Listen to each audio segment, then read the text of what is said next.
hammers, shit riffs, fucking melodies my ass. No, don't ask me, cunt. I fucking hate them. I don't even know why I'm here. Fuck. Oh my god, that rig.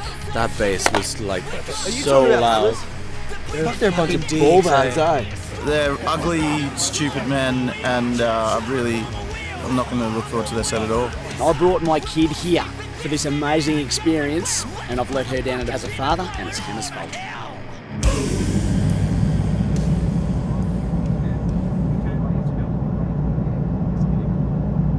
Well, I think if you speak to everyone that went out there, it was just such a special experience to go out to the centre of Australia.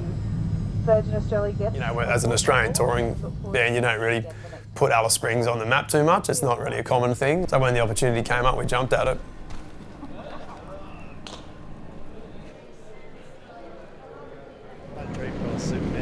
Did you?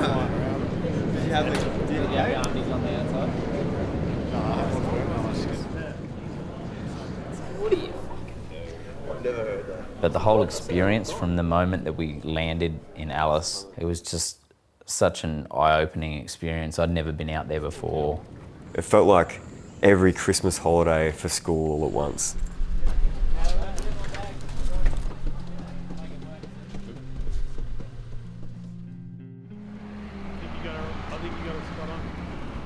We're just heading up to Anzac Hill and having a look. Hopefully get a good look out. So far so good. The country is just, it's just beautiful. And I remember Rick saying to me at one stage, he's like, man, we're actually in the outback, hey? And I remember saying to him, mate, you can't get any further outback.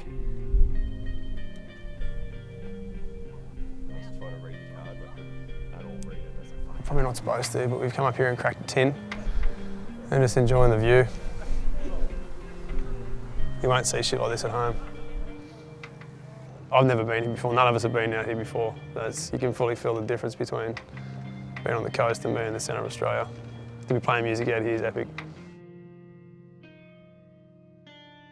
Always wanted to come to the dead centre of Australia and check it all out, so yeah, to do it with your best mates is pretty epic too. Rick is dodging so hard. There was so much anticipation for Blacken, because it got postponed for COVID and got pushed back, and it kind of got to a point, well for me anyway, got to a point where I was like, is this actually going to come to fruition? Are we going to actually do this?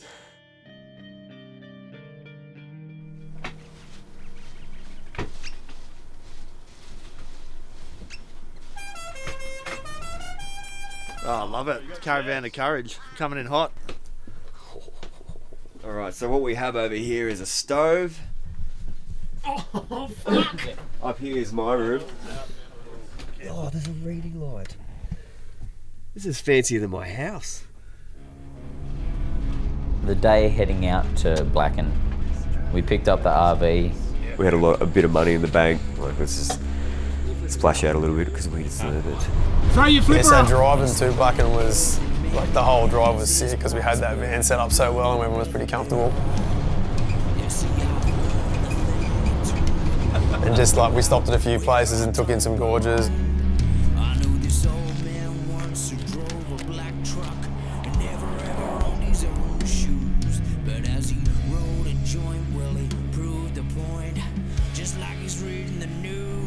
We just got out of Alice Springs. The music had sort of stopped, and I sort of turned to Rick. I think Fish started freaking out a little bit or something in the front. It's like, fuck, are you right, mate? And Fucking dead. Yeah, You really died, man. oh, it's the best material. Spewed everywhere, inside the van and all down the side of it. We'd only just picked it up about half an hour ago. I thought I was fucking dying. All I can remember is just looking into the rear vision mirror and everyone pissing themselves laughing. And it turned out he had a bit of chicken stuck in his throat. Oh, man. I just saw my life flash before my eyes and I thought, this could be it. I could die on the way to Blacken Festival in the middle of Australia. I can't write this stuff.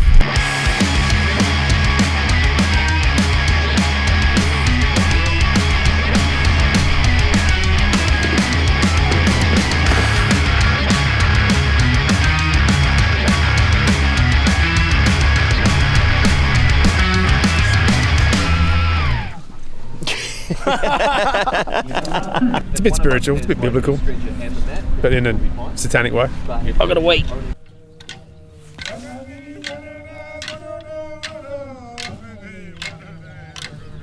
And bear in mind you are coming to a really sacred country. It belongs to all of us. And everybody got to be mindful for who they are and respect the country and also respect yourself. Yeah, come on. Well, that's the thing about music. It's not just music, it's everything that comes along with it. It's the life experiences that music takes you on, brings all your friends together. It takes you out to these random places and these random experiences, and we wouldn't have done that if it wasn't for the band. And the whole fucking experience was something that I'll never be able to replace, I don't think. There'd have to be something pretty special. Fuck, look at this. Have a go at it. Pretty as a pretty thing, taped together with pretty tape.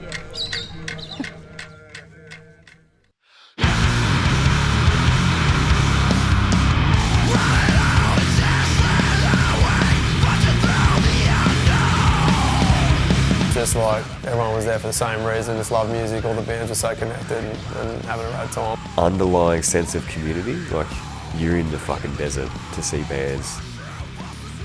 You might not really know anyone there, but everyone was there for the same reason.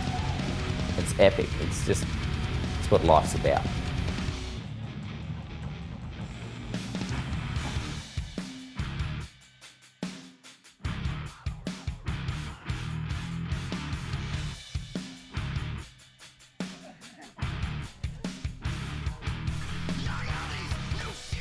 %, I reckon last night, like my highlight would have been watching Black Reno live. That fucking bullshit, eh? Best dudes, real good looking dudes too.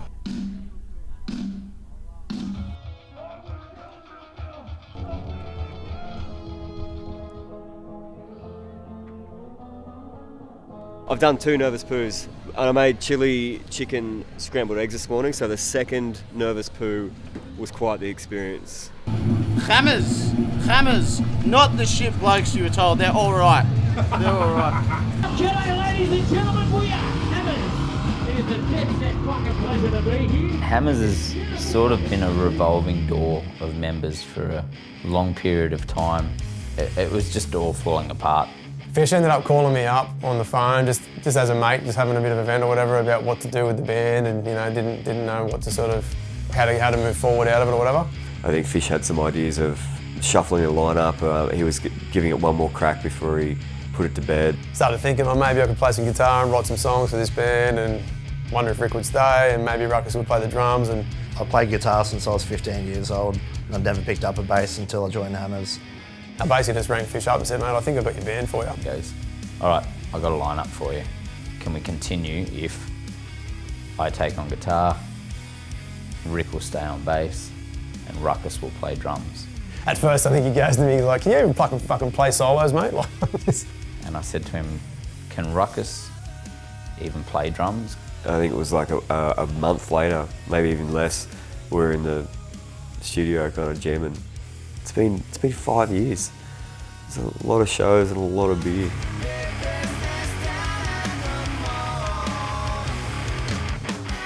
And to play our riffs in such a beautiful place, and then come off stage and get to drink beer with all your mates and hang around in the middle of the desert and watch all these amazing bands. It was just, it was the best time ever. It's a really special festival. There's no fuckwits. No one was being a dickhead. It was just a beautiful experience. You hang out with your friends and you just got to play music sometime as well.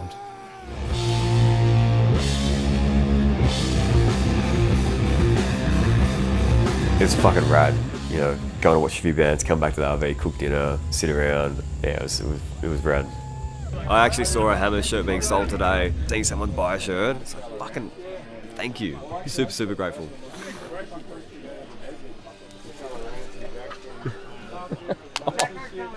I hope you got that. There was stuff in his freckle. What do I do now?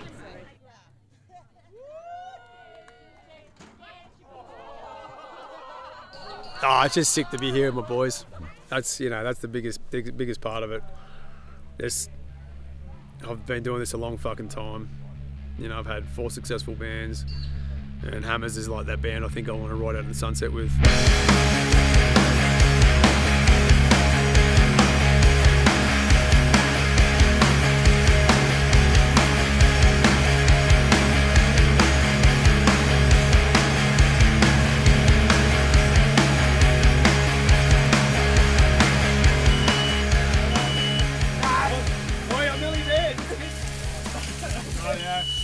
Alright, jump out the road. You can't see the biggest Nazi you've ever seen in your life, mate. No. And like we walked into the studio and the dude's like, oh, fucking, I'm keen for your film clip. I'm like, how are you with full frontal male nudity? He's like, He's just wandering around naked with a tinny. Every time I turn around, it's like, oh fuck, oh fuck. His little package is just doing this little drum still. Oh, God. that's nuts. You're having a ball with this, aren't you? Boom, boom. Fantastic. Got a bone. I've had a skinful of this.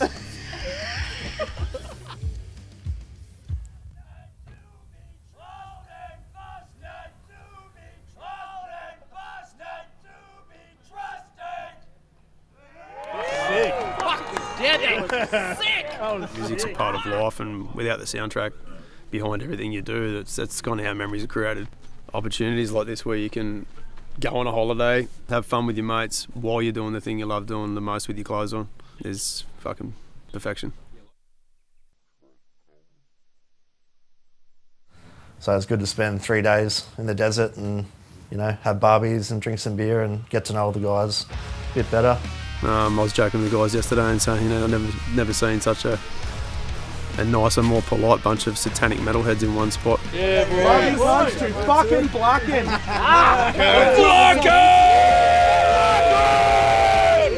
I'm pumped to see more of where we are. Take off to Uluru now, check out a few things. Have a good time.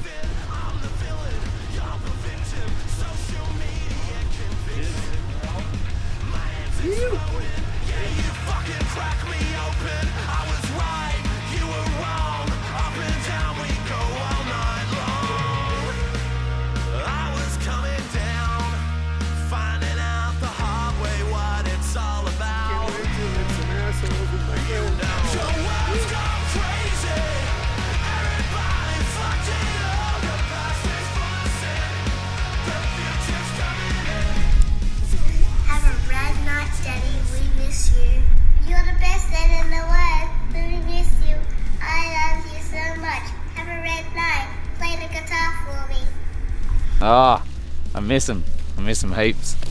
But, you know, I try and ingrain in them that spending time with your friends is just as important as being at home with your family. So, yeah. Fish misses his kids. I've got an Alan Rickman pillow that I slowly hump. I really miss it. Good to see you all. Now remember, when you come into Geelong, we want to hear about it. We'll be knocking on the door. Righto, where's the tickets, mate? We're coming. Making friends out in the middle of Australia. What do you do?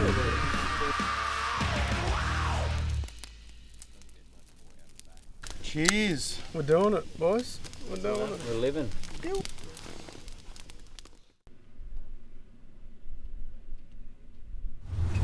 This is a legitimate thing. If I'm feeling sad, I'm having a bad day, or shit's getting overwhelming, I think about Rick air drumming, and it genuinely makes me feel better.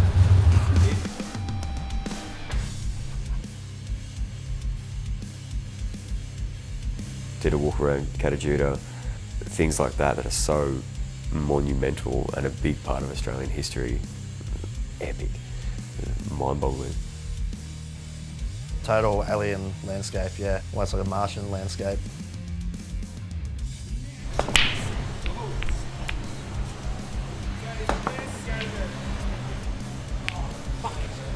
Proof that fish sucks at pool.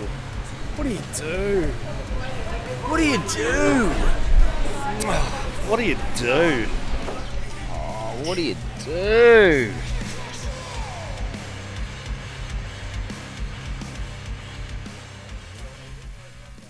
What a weird freaking mascot the Gobbledock was, though. Yeah, remember the show bags? I remember the kids seeing the Gobbledock and being scared.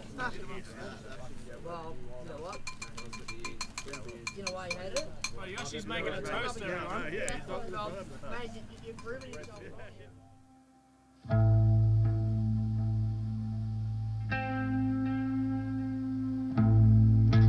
Seeing the sun reflect off the side of it was literally glowing in the distance. It was special.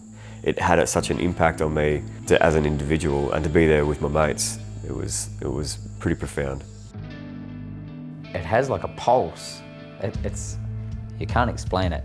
Being so lucky to be able to go and see it because of music and because of the band. We're very lucky. I'm not a religious guy at all, but there's definitely some energy out there. It was really special. It made me feel really reflective on my life. Might sound cheesy, but it really did. You're standing there looking up at this massive rusted monolith, and you can feel just how old it is, how ancient it is. I kind of just stood there and just reflected on my life. Having like all of our vans meet up, like the Astro Boys and the Wizzies, and just cooking up snags and bacon and eggs in the morning, and yeah, just having full band bro downs in the middle of Australia. You know, went for a wander around and had breakfast just in the car park with that as the backdrop, and just hanging out and laughing with your friends as you're having a good old bacon and egg roll. It was good times. Feeling the significance of what it would have meant to the people that were here long before we were, what it provided. Well, we walked into a valley over there, there was a watering hole, and just learning about how they hunted the emus and how magic that would have been in the day when there was nothing else going on out here.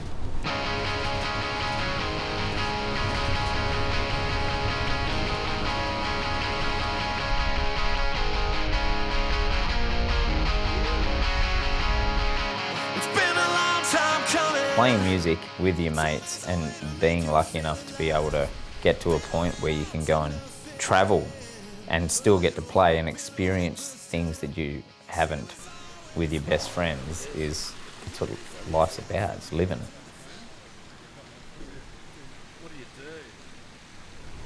Yeah, what's the first thing you're going to do when you get home? It's a hot shower and a wank.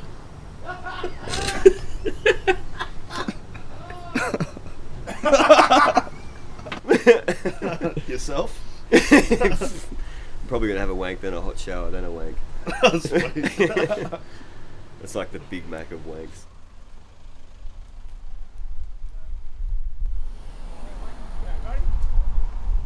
Australian music, I think, is amazing. Like all the heavy scene in Australia is kick-ass. I think it rivals anywhere else in the world. But the logistics of getting around is super hard and super expensive as far as distances between cities. So many people asked, you know, you guys seem to be going really well now. Like, you know, you're making much money, and I'm like, fuck no.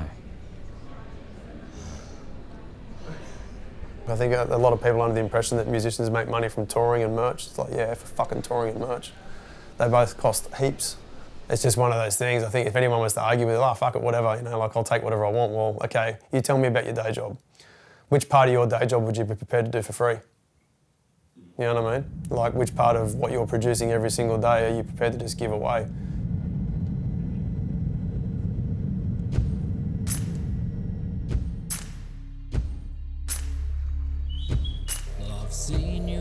Those two encounters are the worst. And I've noticed as I get a bit older, it lasts a little bit longer.